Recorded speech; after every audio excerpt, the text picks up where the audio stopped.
The things that I primarily talk about on this channel are Ramana Maharshi, The Course in Miracles, and healing.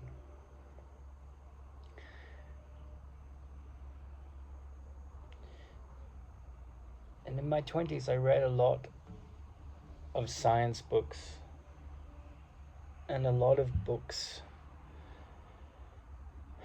about spirituality and saints.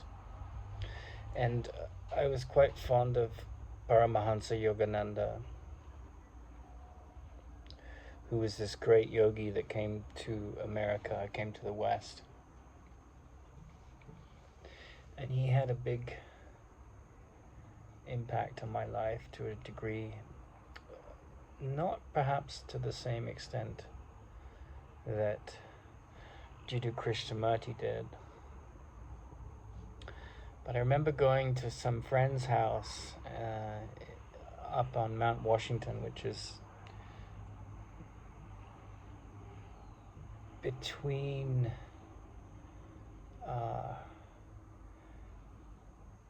downtown Los Angeles and the valley. It's sort of this hidden mountain, and it was a sacred mountain to the Indians of those plain-like areas.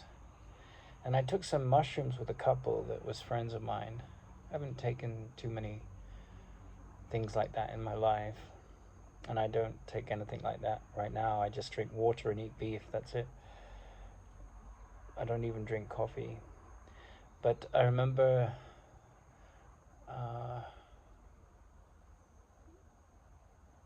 my friend and his wife, we went out onto the balcony in the early hours of the morning, and we saw a sky full of angels.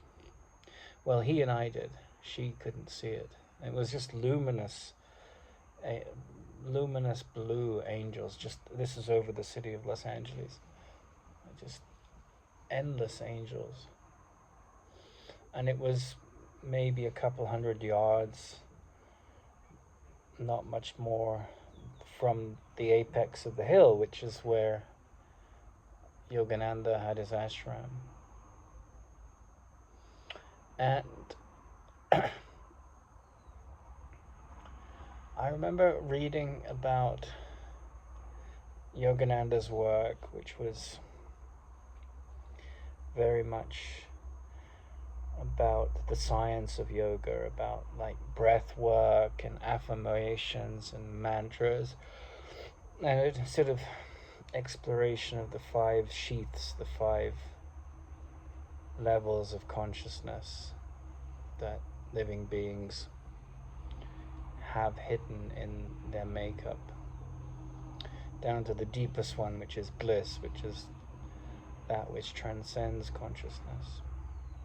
And all are illusions until you wake up, they're just things we think are real, but they're not. And I flirted with becoming a monk in the Yogananda tradition. But different things kind of have stopped me being a monk. Different things at different stages. I've tried 3 or 4 times to take that path, whether it was as a Yogananda monk or as a Zen monk or as a Christian monk. I've looked into it. But the interesting story about Yogananda was he goes to India, and India is just, such an extraordinary country. So many saints, so many wise saints. And that's the thing that has always attracted me about India unconsciously. I think that was the great pull. Just,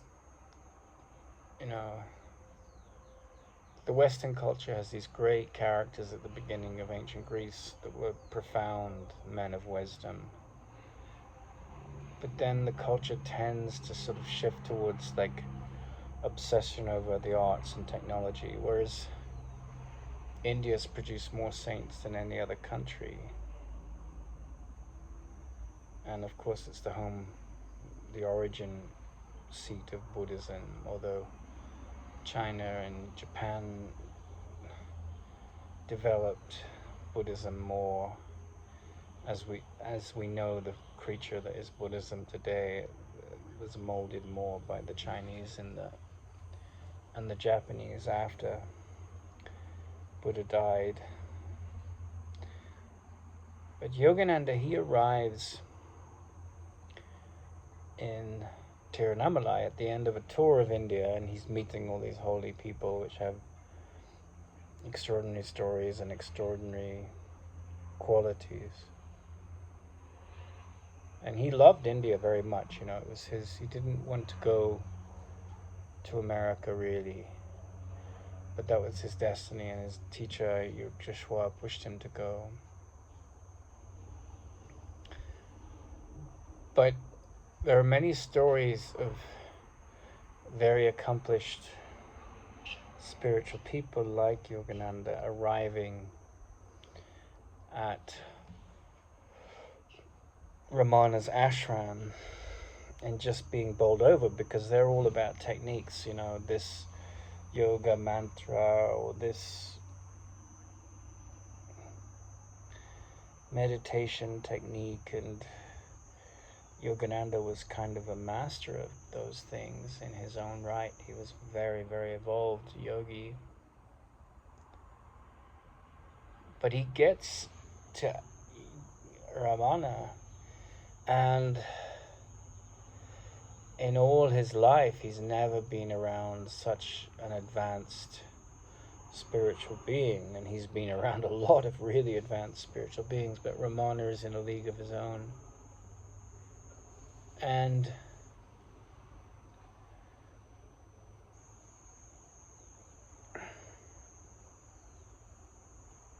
there's some really interesting lines in the Course in Miracles. It says, "I'm never upset for the reason I think." I mean, just that one statement alone, if the world heard it, it would be transformed,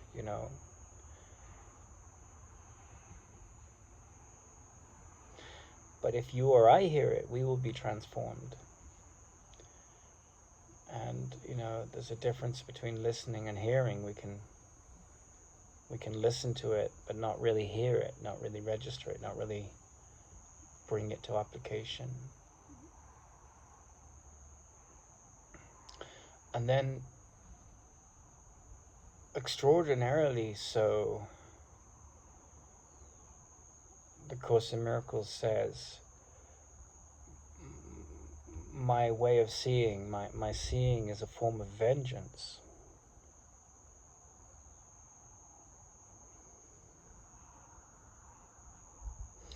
And what it means is that, the British intellectual Stephen Fry, who's a confirmed atheist, he talks about a fish, it's a parasite that will, in the Amazon, that will get into your eye and lay its eggs, and then the eggs will grow, and the larvae will grow, and it will eat your eye from the inside out. And he says, well, how could a god create something like this? And he's right, he's right. But then he assumes that, the universe is just some kind of strange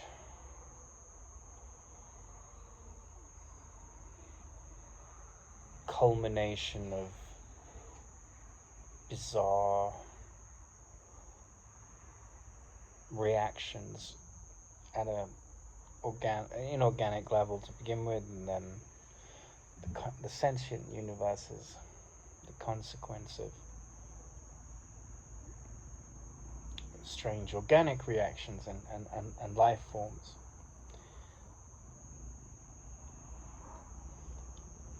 But you come across the Ramana Maharshi, right? And he doesn't identify as a body. He's not preaching a god. He's not trying to get people to believe in what he has to say. He doesn't want to be a teacher. He's not invested in persuading anyone of anything. And he's not looking to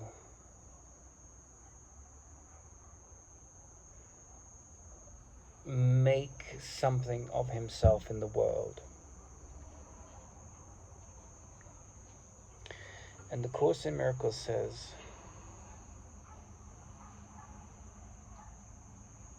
what I am seeing is a form of vengeance. And when you start to ponder this, you can see that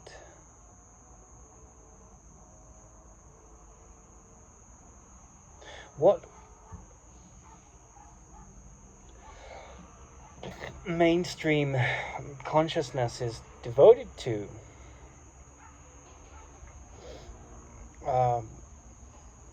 what the education system is devoted to, really has nothing to do with meaning. And that's not a judgment, it's a sort of discrimination.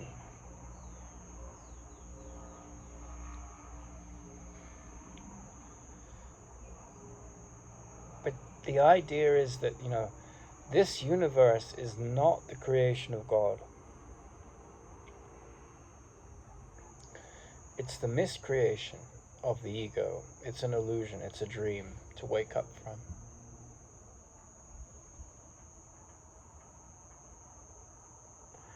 And so, believing myself to be this separate entity, believing myself to be someone capable of depression, someone capable of hunger, someone capable of death, someone capable of limited thought, because all thought is limited, means that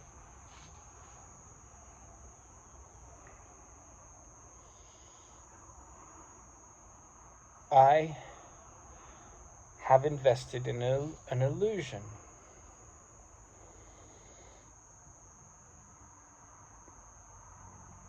And so, what preserves that illusion? Grievances, attack thoughts, identification with the body.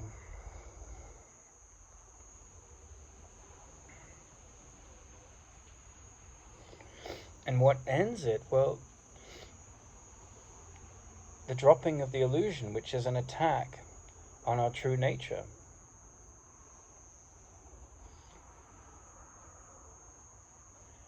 And, this moment where Yogananda goes to the ashram, he has to leave, and it's his destiny to leave. But he doesn't want to leave. Because he's in the presence of something very, very powerful, like a man with a very, very, very small, if no ego. There's nothing left,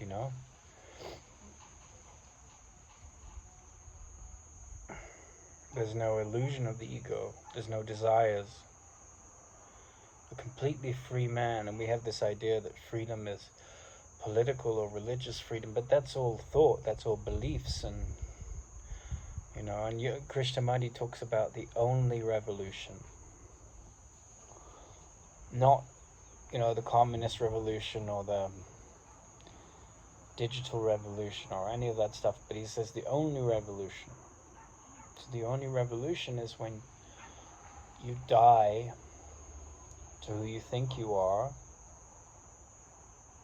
as a body, right? And I had to go to town today to buy some food and get some money from the bank. I'm not saying that the body's needs don't go away and practical life doesn't go away. That continues.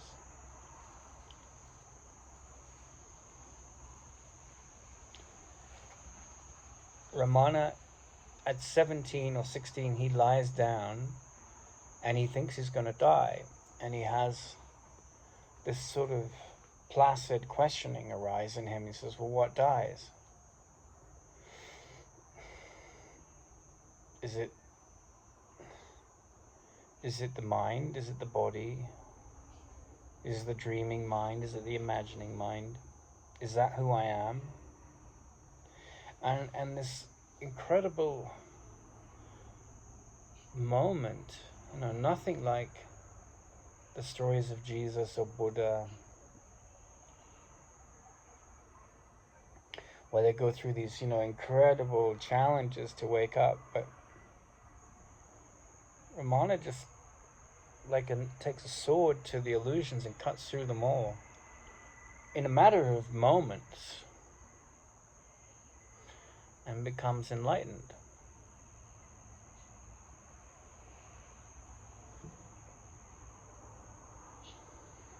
And I really feel that he is. A lot of people, they reference Jesus as being the writer of the Course in Miracles, and Dr. Helen Schucman being the scribe. And I'm sure that's true. I don't have any argument with that. And people say, well, the model for the Course in Miracles is Jesus.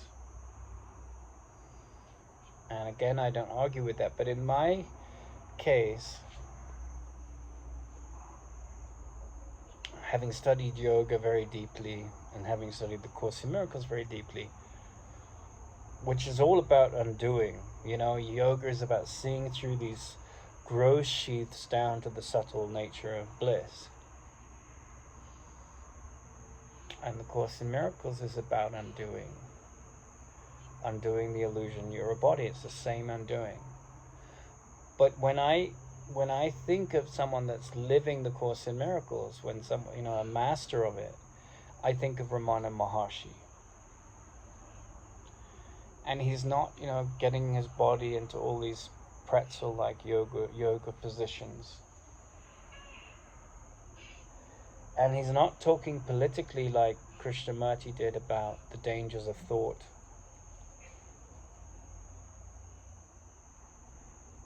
And the thing is that Krishnamurti is a perfect representative in a way of the Course in Miracles. So is Ramana. But Ramana, in a sense, is the minimalist. Now, if you want to be very, very, very, very happy, I think the path to that is what Ramana and the Course in Miracles are pointing us towards. But the thing about these teachings is that,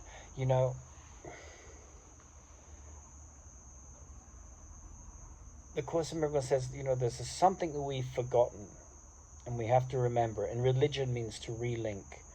And yoga means to yoke or connect or bring union. And you can get lost in a dualistic understanding of these things, because if you think about to relink, that means you can think of on the back of a car you have a hitch where you can put a boat or a trailer, and you link them together, you relink them from the last time you did it. And yoga means union, which has got the same sense of linking, And so there sounds like there's two things that you're bringing together, me and the thing that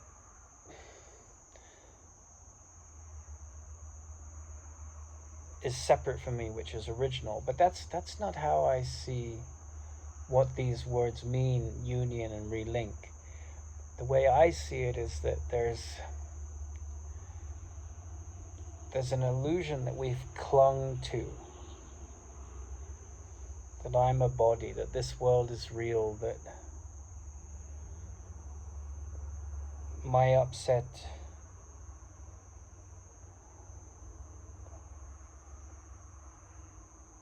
with man's inhumanity to man, with my shortcomings, with another's shortcomings, is justified.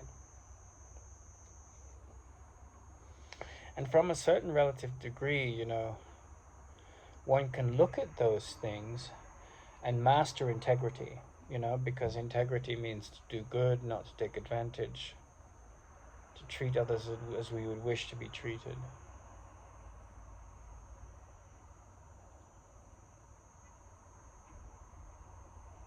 But the way I see the real meaning of yoga or religion, it means the death of the ego, the death of this sense of my importance or my lack of importance, or that I'm a body, that my negative emotions have power, that my attachment to pleasure has power.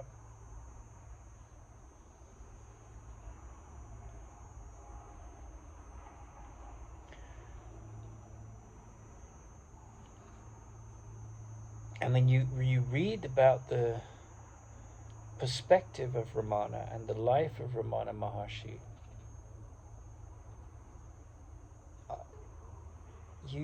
You have someone who's not like Mother Teresa, who's trying to save the poor and the needy. You just have this character who's obviously come to a very refined state of consciousness, and he's not invested in the world one iota. He's living like a sadhu on, the hillside and begging for his food. But there's nothing there except love. And love doesn't have anything to prove or any sense of lack. And when you're in the presence of love in that way, you're going to be bowled over. You're going to come up against the challenge of your unfulfillment, because you're in the presence of total fulfillment.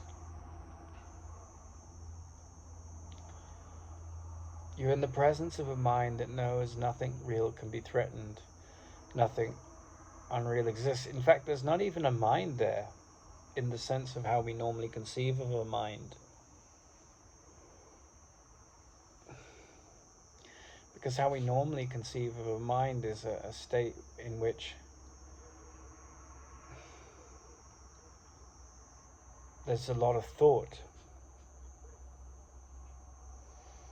And you start to see, the body and the mind as an antenna for consciousness. And then you start to see consciousness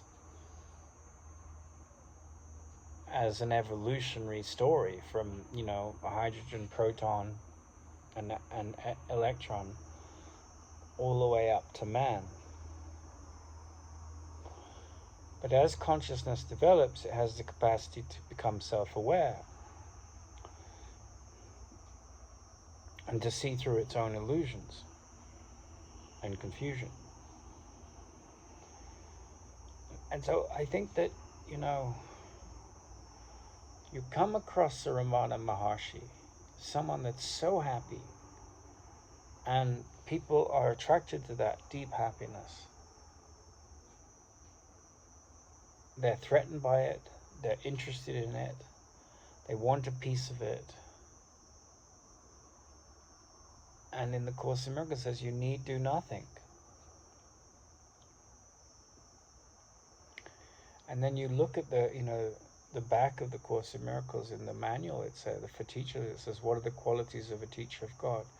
Trust, most important, honesty, gentleness, patience, joy, generosity, faith. These kind of qualities, when you a tolerance, lack of judgment, when you explore the beauty of these words and the state behind the words, whatever problem you're up against, whether it's like poverty or death or sorrow, patience, tolerance, trust, faith, gentleness, perseverance in forgiveness. They're all qualities of spirit, of light, of love, and they all are, a death threat to the ego. Because the ego is impatient, the ego is judgmental, the ego is unforgiving, the ego is dishonest, the ego is impatient. I've said that one. But it's all these things, and it's lacking in generosity, it's lacking in faith, lacking in trust. So I think if you're drawn to Ramana Maharshi or the Course in Miracles, you have to be clear of what kind of path you're on, because you're on the most no-nonsense path there is in psychology.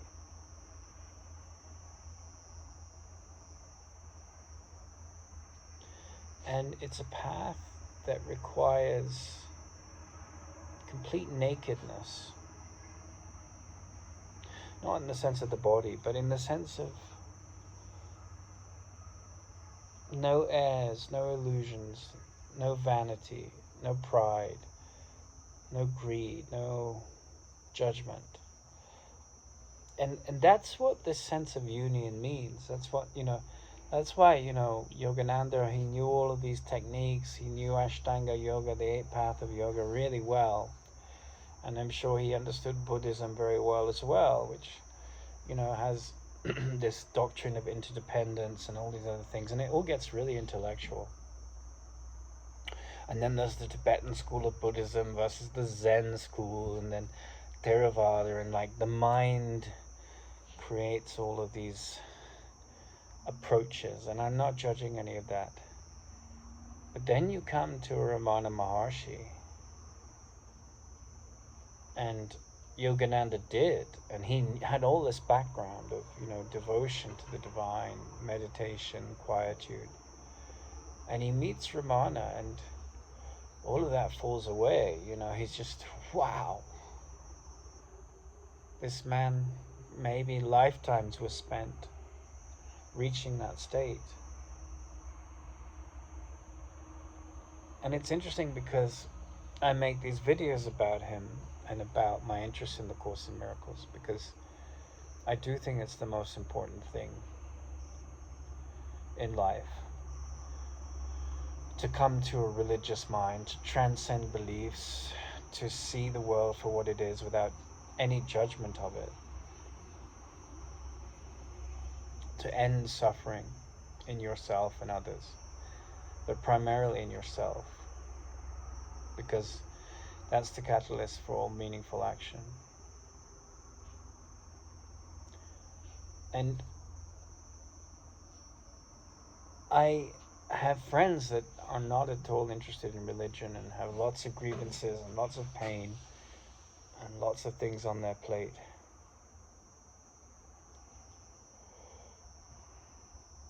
And I won't talk to them about Ramana Maharshi or my passion or interest in him as a being, because I've witnessed, I'm talking about certain individuals that are friends of mine that haven't been drawn to the spiritual life in the same way that I have.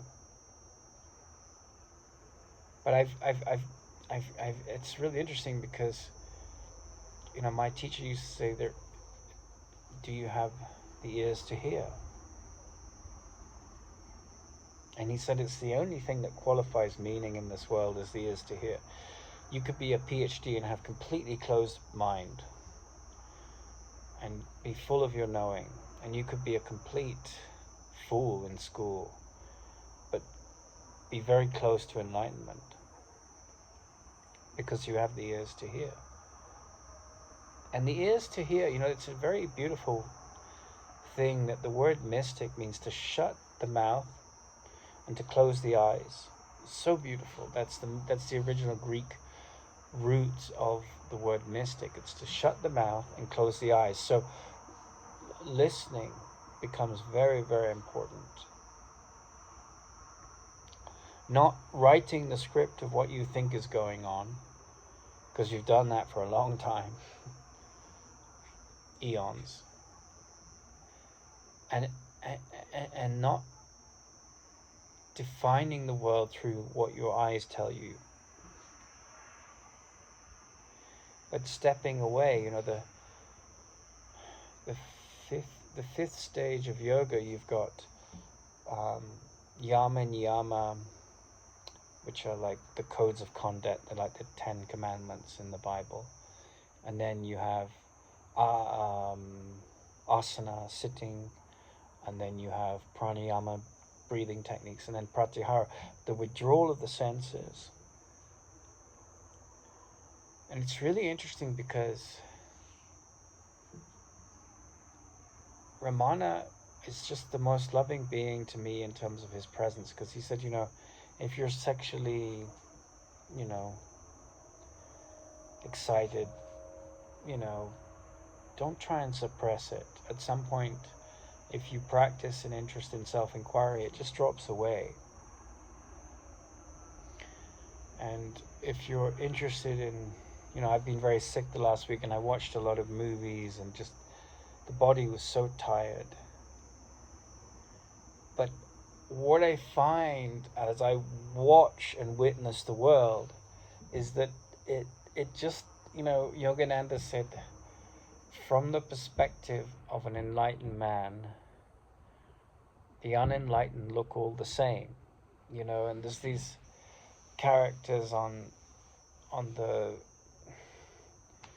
internet, and they're showing off all their cars and their watches and their clever business speak and so forth, and it's all devotion to the world outside. And there's a Sanskrit word which I can't think of right now, but it's there's a yogi that's devoted to the inner world, and a bhogi, bhogi, which is someone that's devoted to pleasure and outside experience. And you can really see, because we all have both in us, and for most of us, the bhogi is more prevalent, it's more potent. But as you sort of begin to have some spiritual experiences, and as quietude becomes more important inwardly for you, then, as Ramana says, what is a life put to good use? As the Course in Miracles says, it's, where time is used wisely. And so time, it's not about what you achieve so much in the world, which is, of course, the measure of greatness in worldly statistics. It's like, how many lives have you saved in a battle, or how important are you in your workplace? All of this is very worldly stuff, and I'm not judging any of it. That's what the world's doing to put those parameters. He's a great success because he did X, Y, and Z. But from Ramana's point of view, and the Course's point of view, the purpose of time is to use it wisely. And it's to wake up from the dream. And that means to master forgiveness. Not so you're forgiving other of their poor deeds, but it's like the Wheatstone bridge in physics, It can measure the flow of current, or it can measure the reversal, the absence of the flow of current. And so when you see heinous acts, it's like, Krishnamurti was watching television once, and they were out in the Arctic. It was a BBC TV show, I think, and they were filming the clubbing of baby seals. And Krishnamurti turned his head away when they were about to hit the baby seal with a club to kill it, for their fur. And he had them switch the television off. So he had tremendous sensitivity, but he was an enlightened man. So he knew it was an illusion, but he knew within the illusion there was no love in it. And so the path to enlightenment doesn't mean losing feeling or sensitivity. On the contrary, it means embracing it. In fact, there's even a section of the Yoga Sutras that talks about this, about how as you become more sensitive to what truth is, the world, you go through a phase where the world is very coarse and meaningless, and it's easy to judge that meaninglessness and condemn it with your subtle spiritual ego. Especially the brute behaviors, the unkindnesses, the meanness, the pettiness. But the focus is to forgive it. One takes that path of seeing. I really feel, the Indian phrase, not this, not that. It is the heart of spirituality, because the body, the mind, the senses, they're so devoted to distraction. The ego needs pleasure or pain to convince it, or boredom or whatever it is, to convince it of its importance. And the absence of thought, it's like opening a hole in the story of space and time, and this light comes in, and that's game over for the universe in terms of your participation in it. Not death of the body, but death of the ego. So you have to be very gentle on yourself and others, because you may have been many, many lifetimes lost in some religious belief system, or full of grudges, and then you sort of get to a certain maturity where you're like, I want to wake up from all of this. And then this tremendous history of the momentum of your habits gone by, you have to watch with great patience the falling away of those, and it takes years to. It's a long journey to, usually. I mean, in Ramana's case, at 17, he sits down and he has this experience of 0 to enlightenment in seconds. But for most of us, it tends to be a slow process of forgiving illusions, forgiving grievances, and recognizing, although in the world there's lots of places to go and to do, I have to go to the capital city tomorrow morning, to go to an embassy, at the level of wisdom and love, it's all there within us. We just have to get out of our own way. There's nothing to do but get out of our own way. And so quietude and stillness become very, very important to a person that is interested in seeing peace instead of this, And I think when you're very young, you're a child and teenager, your focus in life is trying to find your place in the world. What's your career going to be? What's your skill set going to be? But as you age, if you're really drawn to what's important, what meaning is about, perhaps that becomes less and less important. What becomes more and more vital is this sense of spaciousness and this devotion to the divine.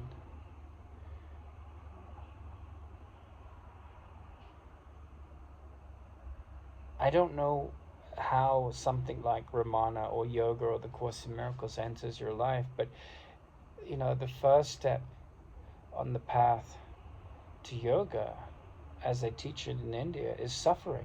Because you're like, well, I'm suffering, I'm in pain, life isn't quite what I thought it was.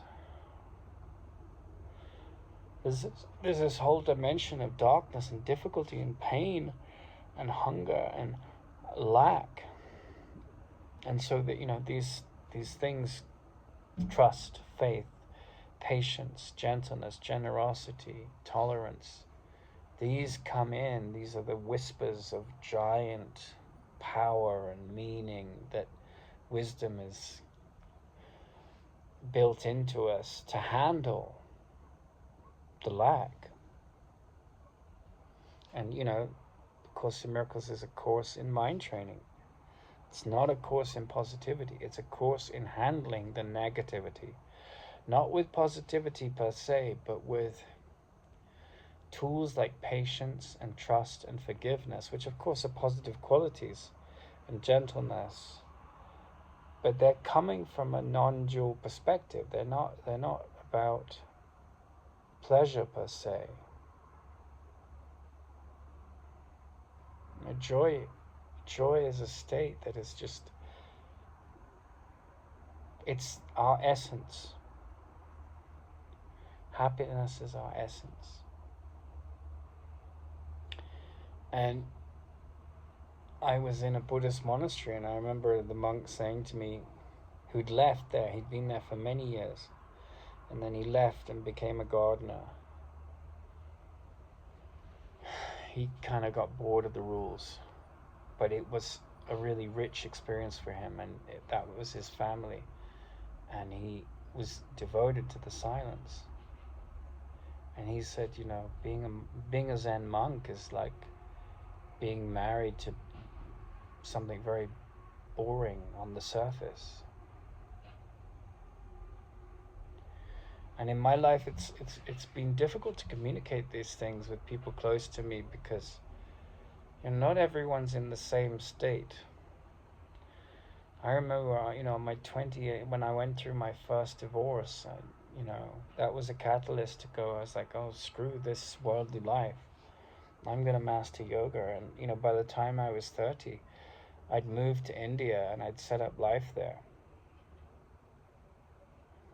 And I devoted myself to yoga. And then 8 years in, I saw the limits of yoga as a teaching.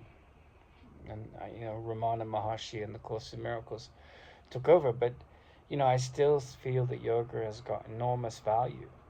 And just, if you look at like Zen Buddhism, it's really only interested in the 7th stage of yoga, which is, after Pratyahara, which is the 6th stage you have, which comes after the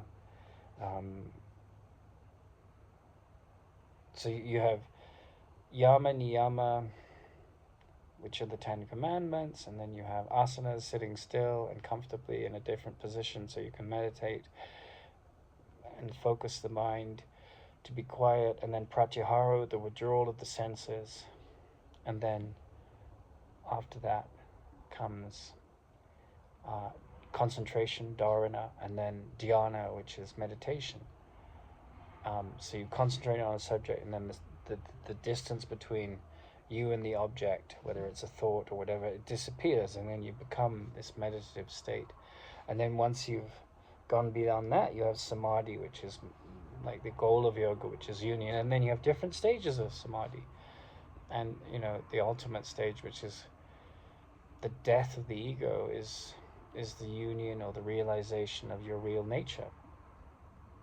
And that can be temporary, or it can be which is nirvikalpa samadhi, or it can be permanent, which is sahaja samadhi. And that's the death of the mind, that's the death of the ego, the death of the individual. You're still in a body, but you have no illusion that you're separate from anything out there. You have your role to play, but there's no me and mine in the same way that the normal person thinks of.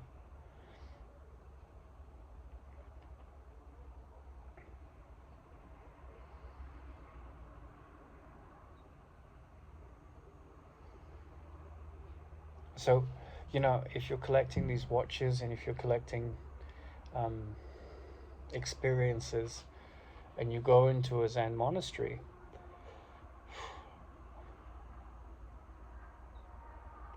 and you're just focused on this, the Zen monastery is just focused on the 7th stage, and there's 2 approaches. There's the country bumpkin approach, and then there's the aristocratic approach. And the country bumpkin approach is where you just sit for long periods until something happens. The mind drops away. And then the aristocratic approach has more techniques and so forth. But when you get to Ramana, It doesn't matter what you're doing. You can be sitting still, you can be working in a shop, you can be an art teacher, you can be a French pilot, you can be a doctor, you can be a homeless person. But the preoccupation now is whatever your daily tasks are, take care of them, but constantly try and see beyond the illusion of me and mine. Inquire into who am I. I'm not this outside world. I'm not this body, and I'm not this internal world. I'm something that goes beyond the internal world.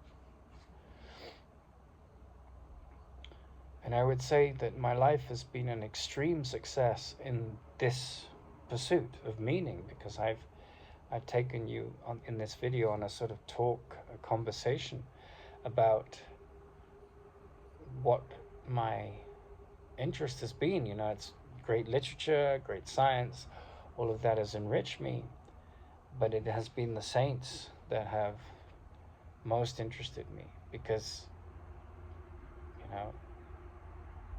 as the abbot of a monastery said, yeah, we can do all great wonderful things in the world of physics and in science, but that provides tools that offset suffering and create new forms of suffering whenever there's a change in technology. Well, he didn't say that, I'm just elaborating on what he said, but he said the primary focus of a Buddhist monastery is to end suffering, not in the world, but in you, because you are the world, and not temporarily but permanently. And so if you're on fire with this, then the Course in Miracles and the map of yoga and the deep teachings of Jesus on the Mount and the nature of Ramana Maharshi's life as a sort of anthem to hope. It communicates with you. I have a friend who's a great devotee of Krishna. He's a British man, and he thinks Ramana's a big, waste of time, a big sort of hoax. And when I was in the monastery, I met another man from Britain who was born to, I think he was born to a sort of militaristic family, and he said, oh yeah, wasn't Ramana someone that mastered some stage of mind? I can't remember what he called it, but when I think of Ramana, this is my perception, my experience, I think he's as far on as Jesus or anyone like that. I think he's like, and if you speak to the Buddhists, they say, the most advanced stage, they don't have a word for it. They call it nirvana, but there's no state. There's no, that's the wrong way to put it. There's no self. And Ramana calls that state the self, right? Where there's no God, there's no world, there's no third party, there's no second party. There's just the alignment with the root cause, the source of the I. And then there's the digging up of the root of the source of the I, and then the ending of all illusions that come from the I. The I as in I, the letter I, not the I of your face. But these are all words, and like there are many ways you can climb a mountain. And the mountain that we all have to climb is to get to the peak of awareness, where the root causes of suffering are uprooted and have no soil henceforth to grow in. That is the focus of realization. As the Course in Miracles says, can healing be repeated? The answer is no. Like, healing is another word for God, or what Ramana would call the self. Like, when the mind is healed, there's no more incarnation, because there's no more beliefs or insecurity or guilt or investment in vengeance and the idea that you killed your true nature. So you've healed yourself. And we associate healing with doctors and pharmaceuticals and hospitals and so forth. And I very quickly became clear to me from my relationship with Ramana Maharshi, with Tara Singh, but also Ramana Maharshi, in terms of his presence, that healing has nothing to do with these very superficial. I mean, yeah, if you're sick, go to the doctor, you heal. That's at a superficial level.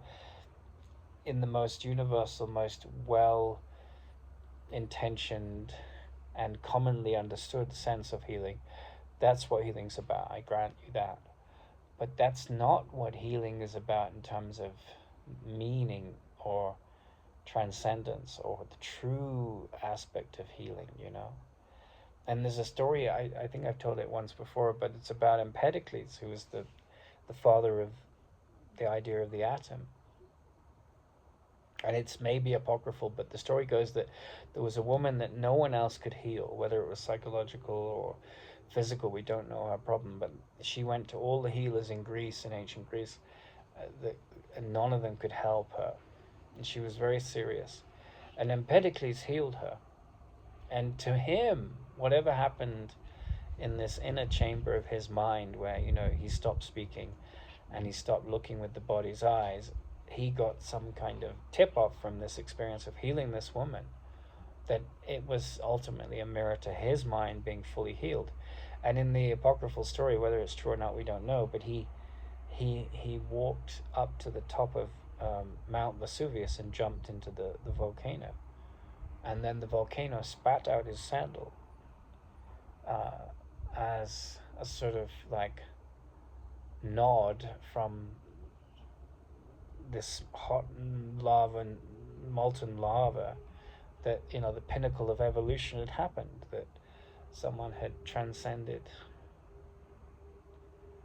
their need to be in a body and dropped it. And it was through healing this woman. So the form at which healing happens varies from person to person. I remember a few years ago there was a married couple. They got divorced, but they wrote a book that was about the Course in Miracles and the Enneagram, and it was reasonably well written. And anyway, they got divorced, and the man got cancer, and you watched, there's some video footage of him slowly dying, but he's going through quite a frightening physical experience from an ego's point of view, but he's so devoted to the Course, so he was going through what the world would call anything but a healing, because his body was taken and ravaged by cancer. But at the level of the mind, he was constantly forgiving, and so he was healing. But there are a lot of people that get cancer and recover from it, and they may not be said to have healed in the deeper meaning of transcending the idea or a body. And the Course in Miracles, it says, a universal theology is impossible, because you go into a Buddhist temple, you don't see Christ there, Jesus. You go into a Muslim mosque, you don't see Lao Tzu there, So, and if you go to China, they speak Chinese. If you go to New Zealand, it's English. So the world of form is limited. And I remember as a child, I wanted to tick off as many birds as I could, and I had a friend in India, still a close friend, and he wanted to go to as many countries as possible. And I think that's a sort of a natural exuberance of youth, to have that kind of tick off a list, and you see the immaturity of it, where it's got all these bucket list experiences. Before I die, I want to do this, you know. And I call it immaturity because I think the mature mind drops all of that and says, my focus is to transcend the illusions of my mind that create pain and suffering, to end suffering. And that's when maturity really kicks in. So the Course says, you know, a universal theology is impossible, but a universal experience is not only possible but necessary, meaning that whatever your belief system, whether you're an atheist or you're a Christian or you're a yoga teacher or you're a devotee of Hanuman or Ganesh, you know, they're all fine. But what's necessary is that you use those things to transcend and uproot the source of your psychological and physical pain for good. And so in my personal experience, like, Ramana represents someone that's at the pinnacle of that. And I think you get to a certain stage in life where, you know, you've learned a lot physically, like about how ovens work and what heat is, and, you know, what mathematics can do and what a car can do and how to change a light bulb and all of these things, practical and theoretical. And you get to a certain level with that, and, you know, you can keep learning and so forth. But really, I think that true education embraces that to a certain degree, obviously. But then the deeper meaning of education is to pull out what's inside you, educat ducare, ex ducat ducare, to pull out what's inside, exit, ex ducat, to pull, so to pull out. And really what it is about is like mastering peace of mind, mastering the capacity to look at the blocks to love within you. And that doesn't mean going fixing the world necessarily. If you're inspired to do things like volunteer or give money to charity or whatever it is you're, you know, drawn to do, that's fine. But it really, at the deepest level, it means just transcending the idea you're a body. You know, you meet these great Buddhist masters, and, you know, there's a Buddhist monk giving a lecture years ago, and he was saying, a woman says, "Don't you miss orgasms?" He said, "I'm in a constant orgasm."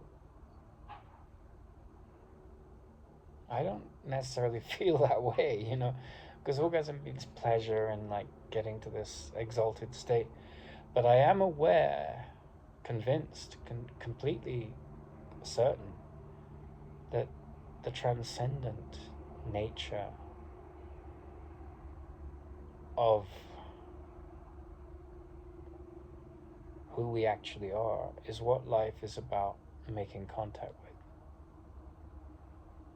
All the other things are ancillary. They're all like, they're not the main focus of life, you know. And you see characters like Krishnamurti or Ramana, and they all say the same thing in different ways. They say the focus of being here is to use time wisely and to transcend the ego, to transcend the illusions that keep you trapped in pleasure and pain and suffering.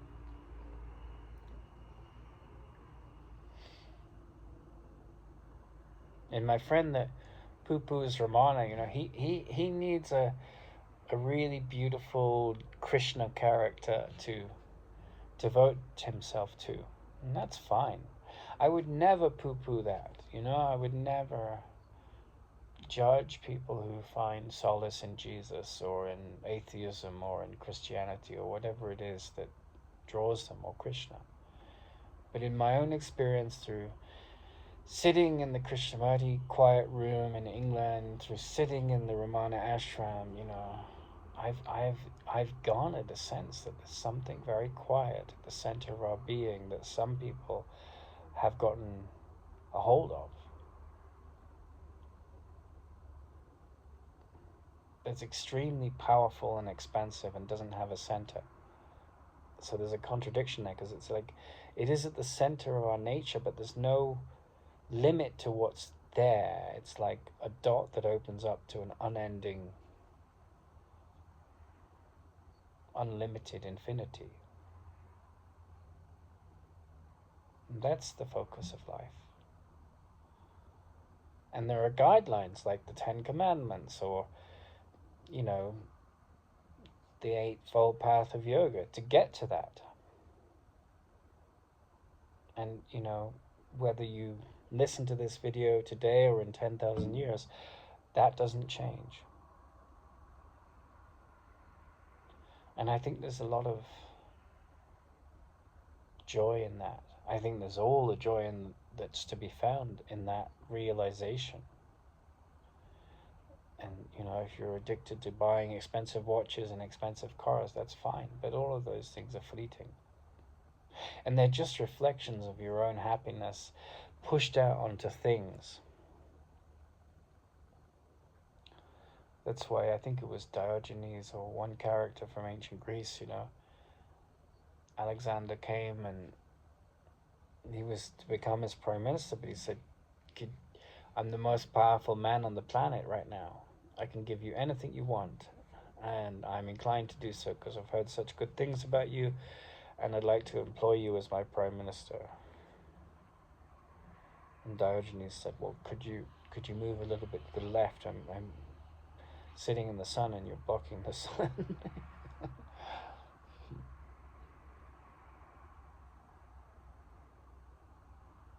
There's a man who knows who he is. Complete faith, complete trust, complete patience, complete gentleness, complete generosity of spirit. A heart that is ever expanding. No insecurity, no sense of lack, no neediness, no fear.